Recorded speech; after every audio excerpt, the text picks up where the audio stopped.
Day 1 swimming class for learning bubbles. Inhale from your mouth all the way, take air and go down, then exhale from your nose.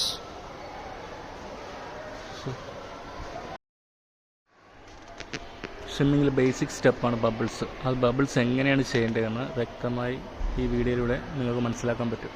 അത് വാഗണ്ട് ശ്വാസം എടുക്കുകയും വെള്ളത്തിൻ്റെ അടിയിൽ പോയിട്ട് മൂക്കുകൊണ്ട് ശ്വാസം വിടുകയും ചെയ്യണം. ഉണ്ടോ, മെല്ലെ ശ്വാസം ഇങ്ങനെ മൂക്കുകൊണ്ട് ഇങ്ങനെ കളയുക വെള്ളത്തിനുള്ളിൽ പോയിട്ട്.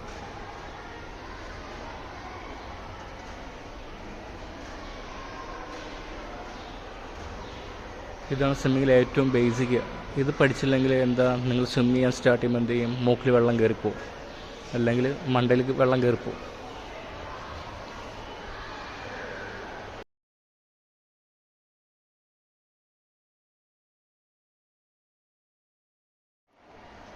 രണ്ടാമത്തെ ടെക്നിക്കാണ് കിക്ക് ചെയ്തുകൊണ്ട് തന്നെ നമ്മൾ ബബിൾസ് ആദ്യം പഠിച്ച ബബിൾസ് കൂടി ആഡ് ചെയ്തുകൊണ്ട് ചെയ്യുക. അതായത് കാലടിക്കുകയും ചെയ്യണം, അതിൻ്റെ ഒപ്പം തന്നെ ശ്വാസം എടുത്ത് വെള്ളത്തിനുള്ളിൽ ബ്രീത്ത് ഔട്ട് ചെയ്യുക.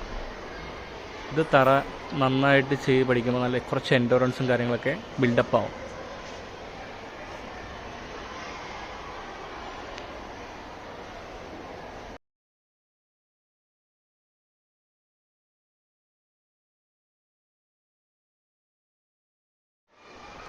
ഒറ്റയ്ക്ക് നീന്തൽ അറിഞ്ഞൂടാത്ത കുട്ടികൾ പോയിട്ട് ചെയ്യരുത്.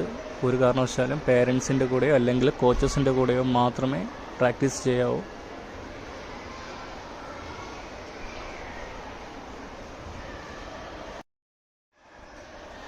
ഈ വീഡിയോ കാണുമ്പോൾ മനസ്സിലാവും അവർക്ക് രണ്ടും കൂടി മെയിൻറ്റെയിൻ ചെയ്ത് ചെയ്യാൻ പറ്റുന്നില്ല. അതായത് ബോഡി കോർഡിനേഷൻ ഇമ്പോർട്ടൻ്റ് ആണ്. അതാണ് കിക്ക് ചെയ്യുമ്പോൾ ബ്രീത്തും കൂടി ചെയ്യുമ്പോൾ വേഗം തളർന്നു പോകും. ഇത് ബിൽഡപ്പ് ചെയ്ത് കഴിഞ്ഞാൽ കുറച്ച് എൻഡറൻസ് നമുക്ക് ഇമ്പ്രൂവ് ചെയ്യാൻ പറ്റും.